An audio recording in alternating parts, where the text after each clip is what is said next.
All right, let's get into this because we got, I want to do this before we lose all the Jannies. We got like 4 or 5 Jannies in chat. They got their brooms, and we're going to be making them sweep overtime today.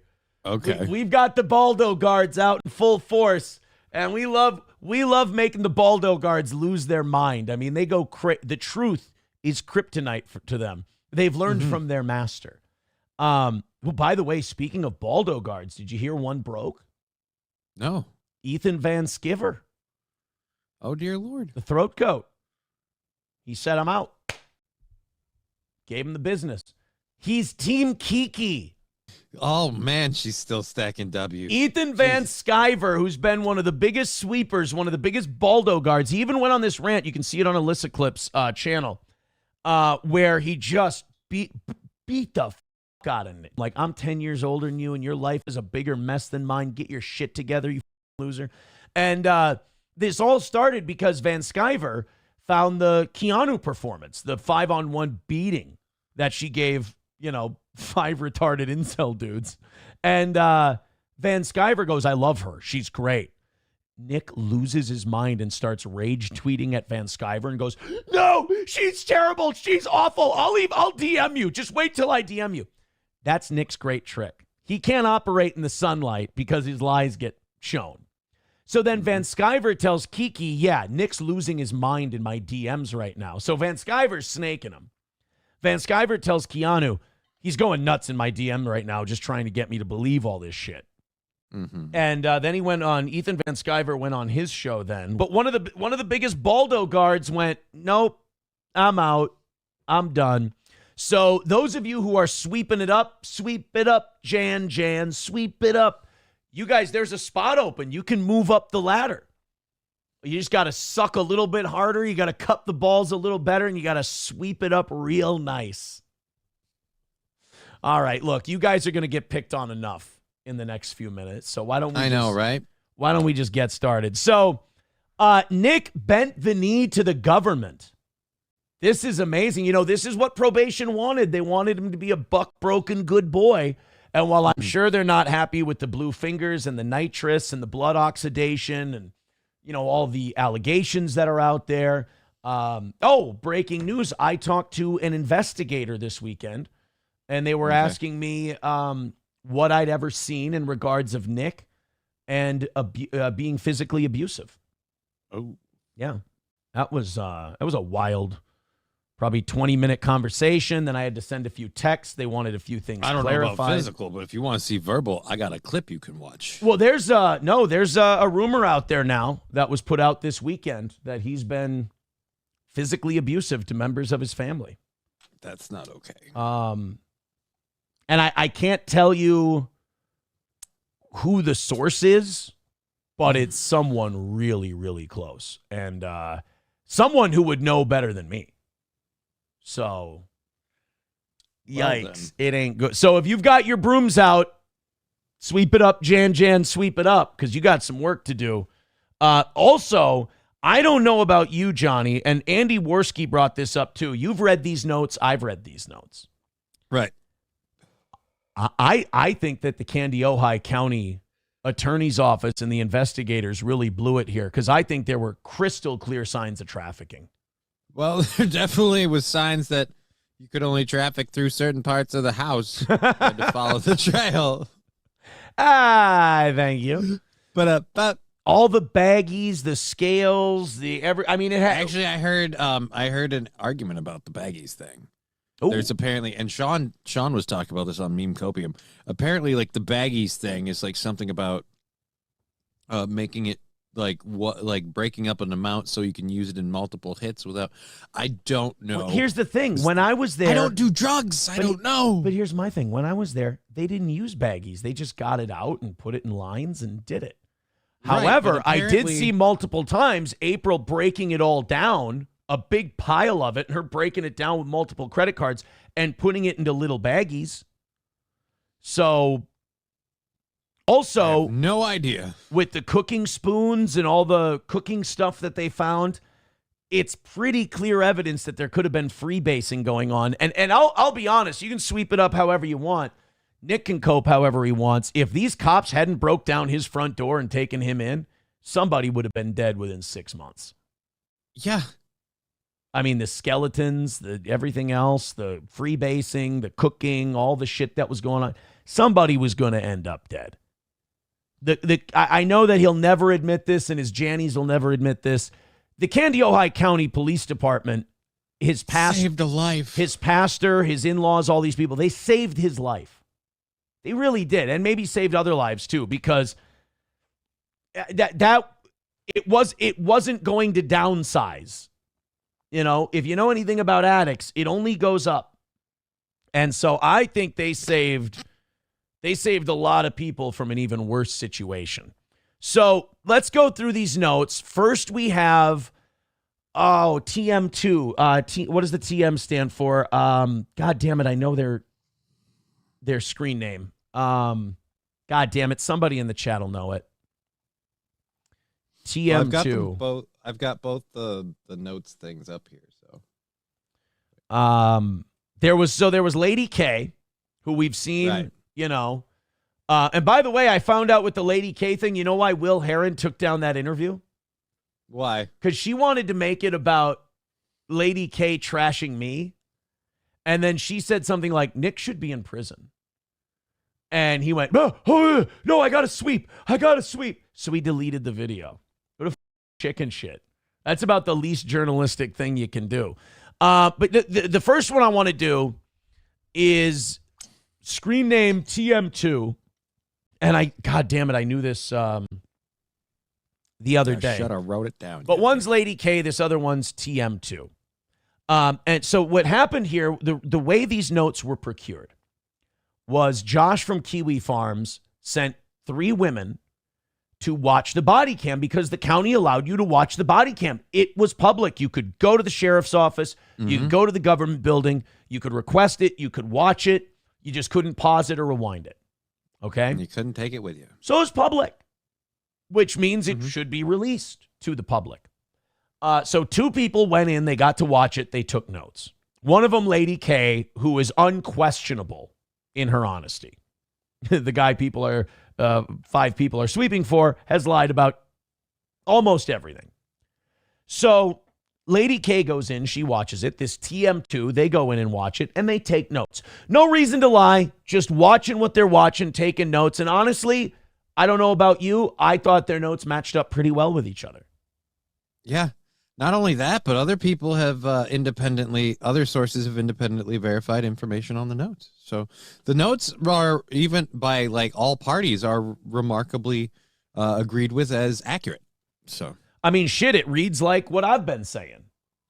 It reads like the descriptions I've been given, only worse. I'll tell you this. I read these notes and I'm like, holy shit, after I left, it went off a cliff. Like I said, and Janny's, cover your ears, you're going to hate this. After I left, it was, well, the stick in the mud's gone. Let's let the degeneracy flow everywhere. Because I complained about cocaine. I said, not at my house, first of all. I lost my mind when it showed up at my house. And I didn't want it outside of the bathroom. I got on people about that. I'm like, hey, guys, let's not, take it easy. Because I'm not a cocaine guy. What? I just wasn't a cocaine guy. You're such a high tolerance party animal. I assumed it had never stopped over there. I liked the odd beer here and there, and the Molly I used as an escape. 4 PBRs and he needs a nap. 3 Minnesota Golds. I'm like, I'm sleepy.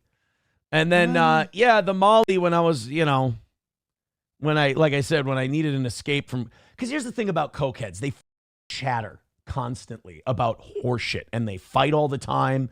And there's always drama. So I'm like, why don't I, They have an energy. Not a good one, but it's like a vibe.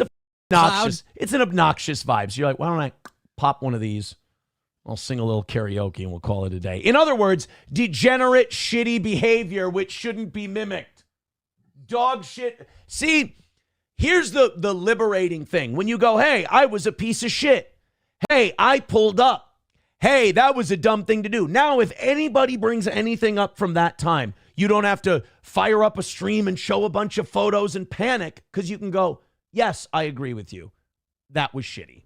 I too said that was a dog shit thing to do. Right. Moving on. Now, when you think it's still super cool, bro, and it was awesome, I just got caught. Now you have to be defensive every time people call you out on your horse shit. And then you look even worse and you take even more else.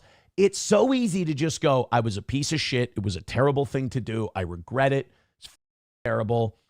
And I had to really work hard to, change from that day to today. Now people can go, oh, yeah? Well, what about when you were doing it? Right. Try to keep up, retard. I already said. Notice the saying it was bad. Right. Like they don't like it. They can't help it when you go, yes, I agree with you. No, you can't agree with me. I need you to be worse than the guy I like. I'm sorry. He's a bigger piece of shit than I am. I can't help you there. I'm sorry. I didn't do anything to make him that way. I just said I'm a piece of shit and I decided to stop. That's why that's why they're like, why do you talk about this stuff? Because it's funny to me, because it was a different life. I mean, the one thing that's not funny is all the abuse and neglect that was going on, but you got to, gallows humor and all that. But I mean, honestly, if it was like a TV show, it would be it'd be hit TV, like the drama of it. One quick thing I want to address. Old nitrous Nikki tried to sneak a little spitball past the batter while I was on vacation and said, oh, Aaron had a closed CPS case. Never once. I talked to the Candiota County Police. I talked to CPS. They said, no, he pulled up. He's fine. No investigation. Nobody ever knocked at my door. Nobody even called me. Nobody contacted me. Nothing. That was that one day at Candiota County. I answered questions. That was all the bother I ever got. So again, your boy lies. So he's probably lying when he opens his mouth. So let's go to TM2's notes. This is the body cam footage. Now, it's very important to remember the pictures Nick put out yesterday. I didn't see those. I've only seen the AI photos. I heard his comments on one of the AI photos. I think it was the him and April one. Oh, no. Where he's like, oh, and I really thank you, whoever drew that. Look at the guns I've got. And I'm like, dude, you look, no. Dude, that doodle looks like an emaciated, strung out skeleton. Unreal. J-Rock with $2 says, whose meds were on the cuck fridge, kids or mama? Yeah, we'll get into that. Because one of the kids and Nick's mom, their names are kind of similar if you're looking from far away. If it's the moms, then, I mean, his parents, we already know, are irredeemable pieces of shit for the way they've covered for all this. But I don't know if they were stealing her pills. I'm not sure if that's the case. Look, let's get started. It's important to note the pictures Nick showed were not pictures from the body cam footage. So if you want to point out the pictures Nick showed yesterday, those are different photos than what these people are describing here. So I think Nick tried to obscure that, and he tried to be, oh, no, this is how it really was. What Nick showed and what we're talking about here are two different things. Now, Nick could prove all of these people wrong one way. By showing the metadata, time, date? No. Well, I mean, yeah, but that, show the body cam footage. Oh, yeah. Show the body cam footage. And if you're a sweeper, I'm really interested. I'm not. I'm really interested to hear your cope on that.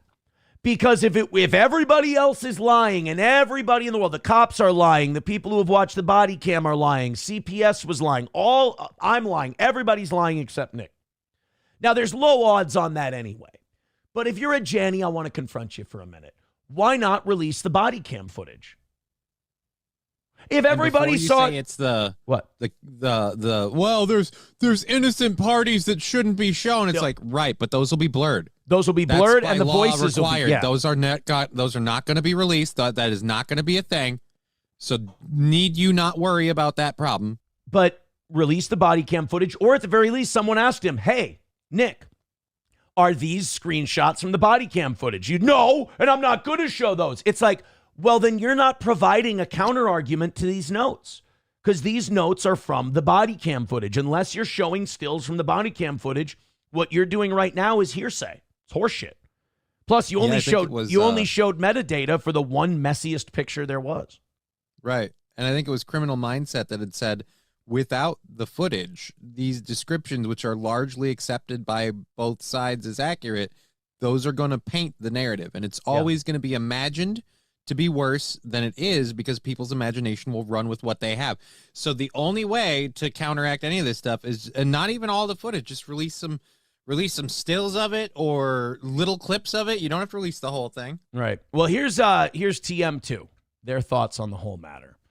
Before they start the footage, they write, "I was not able to stop or rewind, so these are very off-the-cuff comments. The footage was a bit overwhelming. The house is so huge and cluttered that it is very disorienting to watch. Also, the officer we follow must be in charge, and he is all over the place. He sticks in one room for a few minutes, then shuffles between them, so the footage is all over the place. However, we hardly see the children at all, and all the officers act very kind and patient with the family." Okay. So, the footage was taken May 23rd, 2024, and it starts at 9:11 a.m. 9:11 a.m. National tragedy. National tragedy. It starts in the police car as the officers approach the house. There is a dirty cat house, tower, and filled trash bags on the patio. That checks out. I can confirm that. That was a regular sight. Officers see kids inside the house through the window. It takes about 6 knocks from the police on the door yelling search warrant before someone responds.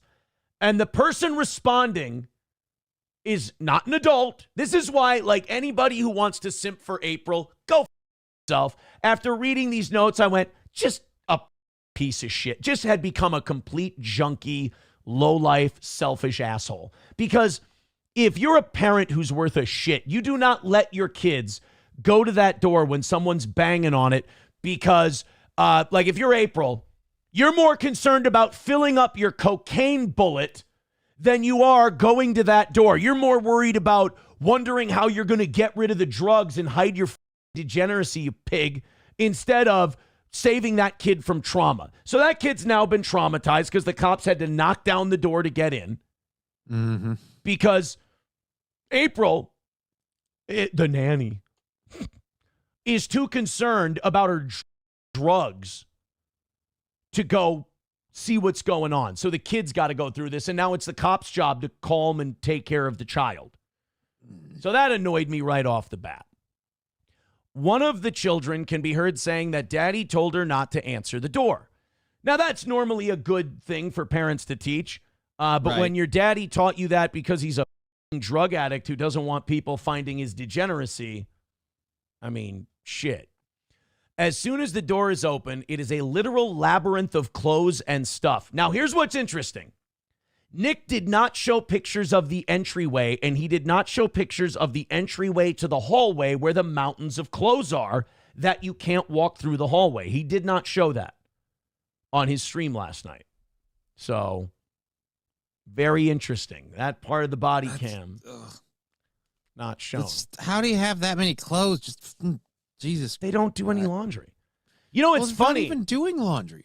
It's funny. One time, Dan showed up, and Dan and I were talking. He saw all the clothes.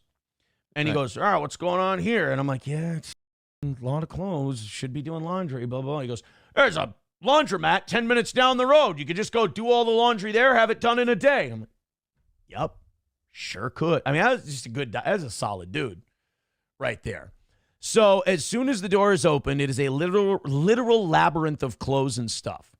Hard to decipher where one room begins and another ends because every counter and table surface is covered in bottles, clothes, packages of food, and indicators of kids and their toys live there.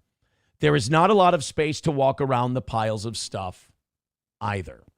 So, I mean, just a complete pigsty. And again, Right. this is someone watching it with their eyeballs. This isn't someone with an agenda or anything. It's just a person, a woman watching it with her eyeballs. Now, I am only, there are certain people I'm not going to reference in this. Mm-hmm. April is found in the main bedroom. The 6-year-old, stated by the officer, keeps saying something about her dad kept telling her not to let them in as the police begin to walk around the kitchen. The main room, kitchen, and dining room seem to be one big space, but again, it's hard to tell with furniture cues, since everything is so cluttered and covered. So they can't tell where one room ends and another one begins. Because it's like a tornado had gone through the whole house, Right. and now it's disaster zone city. Well, and it shouldn't be surprising. This is why I don't understand all the sweeping and the jannying. It's like, Well, they got to clean the floor. is it that hard to believe that a bunch of drug addicts didn't keep a clean home? Here's the part that's surprising to me, though. This sounds like, excuse me for saying this, but in Minnesota, you would say like trailer trash, like white people, like that kind of a thing. But then this is also a place where, again, it's an expensive residence and everything else. Nobody could take the time out of everybody that was there. Like not everybody was going to work every day or anything like that. You guys, I always thought, and excuse me if I'm wrong, but I thought like cocaine would make you like, ooh, I've got to do something. So I guess I always thought that was meth. I guess, I don't know. Again, outside of marijuana, I have not really done drugs. I am sad to say. So you loser, you prude. At this point, because all I've ever done is smoke weed, I'm a square. There is some kind of room they walk by. Kids' room, ? It has a rainbow IKEA shelf in it, and it is completely flooded with junk and clothing. The room is an actual hoarder-looking room. Now, this is another picture that Nick didn't show. I can attest to this room. It's called the school room. It's supposed to be where the kids have their homeschooling and their activities. You can't enter it. Why not? It has boxes of toys and Legos and tote bins and school supplies, and it's just from the back of the wall up to damn near the front door. There's an Apple computer that you can barely sit at. I mean, you can't have more than one person in there, and you can't walk around in it. You can get to that little computer, and that's about it. Nick didn't show the picture of that room. It's very interesting. So he didn't show the entryway. He didn't show the hallway full of clothes, the mountain of clothes. He didn't show the hoarder room. I guess he thought that might make him look bad, Jannies. There are a few moments where the officer seems to be covering the camera with his hand. Hard to tell if it is on purpose or on accident. I would guess he was probably holding on to his vest. Yeah, his vest or something like that. It wasn't intentional. Literally just shit everywhere as they move about the house. Just so many random piles of clothes. That's the hallway where you cannot walk on ground. You have to walk over clothing. I mean, and, you know, I'm a parent, so you just notice these things. A kid could roll an ankle on that. Right. A kid could hurt themselves on piles of clothes because that's not solid ground to walk on. And you're trying to walk to like Nick's bedroom to get his attention for something. You go running through. You could trip. You could fall. You could hurt yourself. You could, like I said, roll an ankle. And excuse me for making assumptions here. I keep hearing lots of bottles. Can I assume some of them are glass? Heaven forbid one of those is under there or broken or something. Now you got a severe wound to possible laceration going on. Like, again, just Nick, this is one thing. I'm going to say this. Nobody over the age of 12 was we could maybe pick some of this stuff up. It's a good point too, but where do you learn how to do that when you're young? Right, but because I grew up in a trailer home. Spoiler alert! And so nobody taught me that I had to clean up and set up the Christmas tree. I when I reached 13, 14, everybody was busy. I was the only one there. I just did that. You didn't have to ask. Fair enough. There's another picture that Nick refused to show, and this wasn't a privacy thing. It was into the kitchen. You know, that kitchen island that was crazy messy. To go from that island back to the sink, and the reason is you would see 2 deep well sinks full of plates and whiskey bottles, and then dishes overflowing to the side of the sink as well. And that's where his lazy Susan was with all his whiskey bottles just right out in the kitchen. Little lazy Susan with a bunch of whiskey on it. Those bottles didn't last very long. I'll tell you that much. But he didn't show that picture either. So a lot of the worst parts of the house he didn't show pictures of. Interesting. There is a stairway that has some kind of chair or love seat. It's the size of half a couch, just turned over upside down at the bottom of the stairs. That clearly was done before the cops showed up. Now, to show I'm being fair, but also not being accused of being a desperate Janny, I believe that was a child's toy. There's child's toys that kind of look like furniture. And I think that might have been. I don't think it was an actual love seat that was overturned at the bottom of the stairs. That clearly was done before the cops showed up. Not sure what it is all about. They have a big, fat, fluffy orange cat, though, and it's cute. I love those kind of notes throughout this thing also. So, yeah, so far, I mean, we're getting a picture painted of a house that I would say personally, you know, I don't have as much vested interest in Nick at obfuscating and lying. This is a pretty fair, accurate portrayal of what it was like. So thank you guys for those contributions. So back to TM2. 10 minutes in, and we still have not seen Nick on camera. Now, we know why that is. Nick had been pulled over, and then he threw his cocaine in the car with his kids in there because he thought that was so mega cool to do. That's a loser bum thing to do. The garage is very cluttered. Looks like they just moved in with all the boxes. Now, they do have a lot of boxes and shit in that garage, but it's not the dirtiest garage. You can't fit more cars in there. Like, it's a three separate stalls, and you can't fit more than maybe one car. I mean, they carved out just enough room to put his Mustang in there in the winter, but it's not like you can navigate it, you can walk through it, but it is pretty high up, taller than me in boxes. And then you add April's shit that they had in there, you're going to have a lot of boxes. So I think if you ever see this body cam footage, I think you'll see how messy the entryway to hallway to bedroom is, that by the time you get to the garage, you'll be a little desensitized and you'll go, this one's not out of everything. This is actually relatively decent. Yeah, not as bad. It's at least quasi-organized. Yeah. The garage is very cluttered. Given it is the garage, though, it honestly looks like the most normal room in the house. Yeah, there we go. Lots of filled, packed luggage bags, too. The officer goes back upstairs, and we get a quick glimpse of one of the counters, and we can see food wrappers, bottles, a box of goldfish opened. At 9:23, so 12 minutes in, we finally are outside, and we see Nick meekly showing up in the driveway looking pissed, pouting.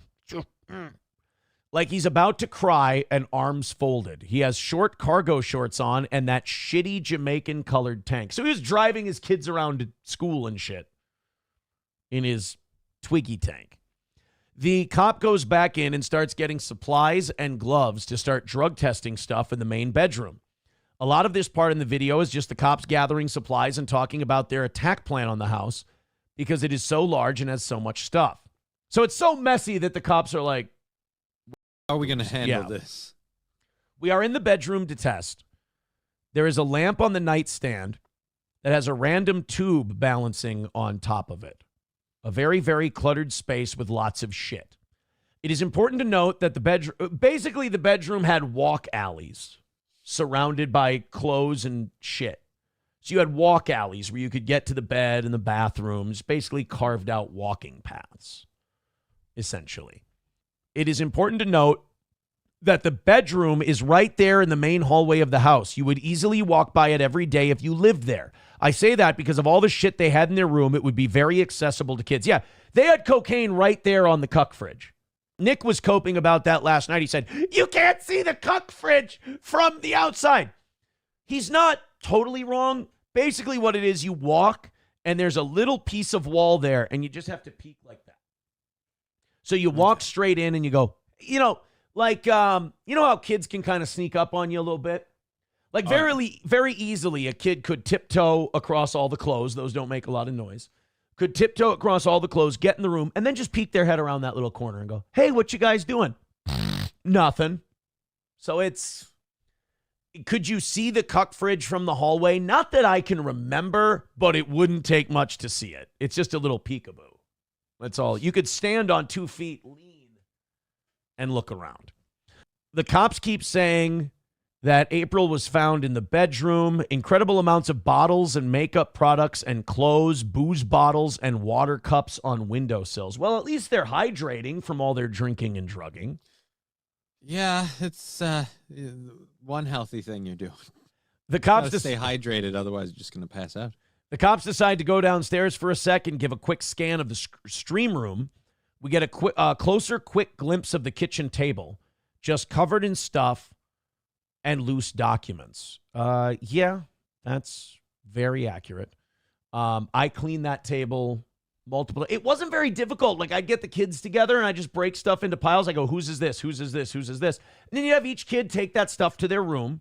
And then I scrub the table and you clean it off. It's easier to keep shit clean than it is to make it clean. So if I figured, absolutely. I figured if I could get the thing clean, because it was you couldn't see. I mean, it was just shit everywhere.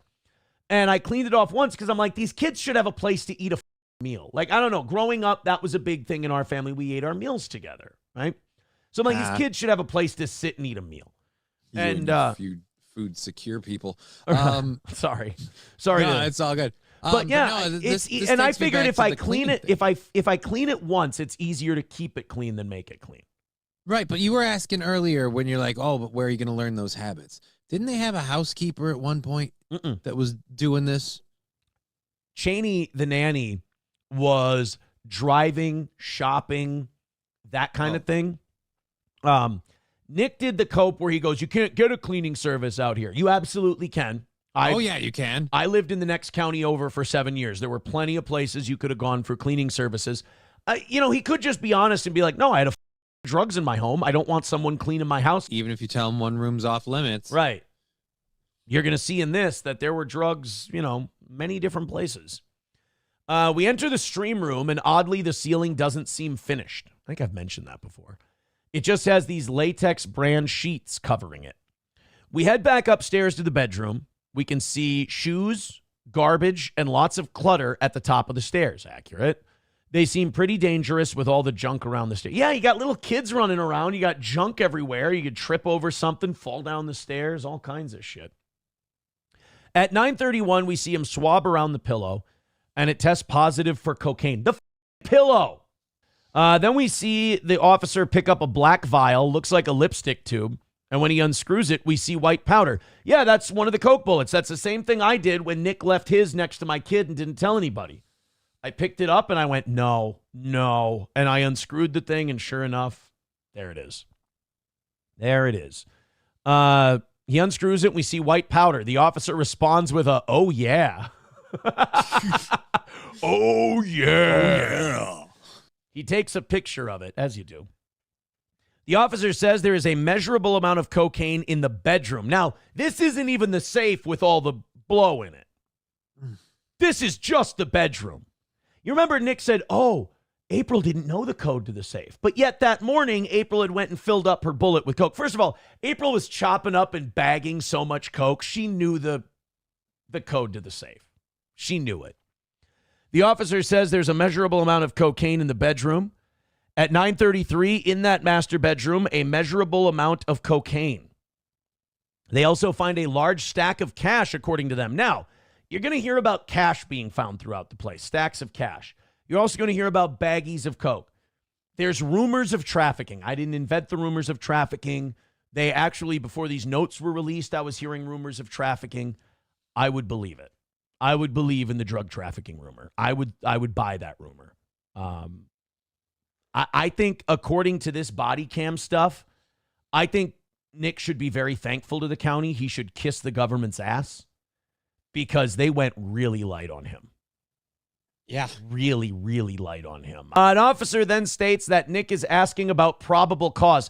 Retard, they have a search warrant. They gave you the search warrant already. You don't need probable cause if you have a search warrant. Probable cause was already established when they got the search warrant. And it was your entire community and in-laws seeing openly all the degeneracy that was going on.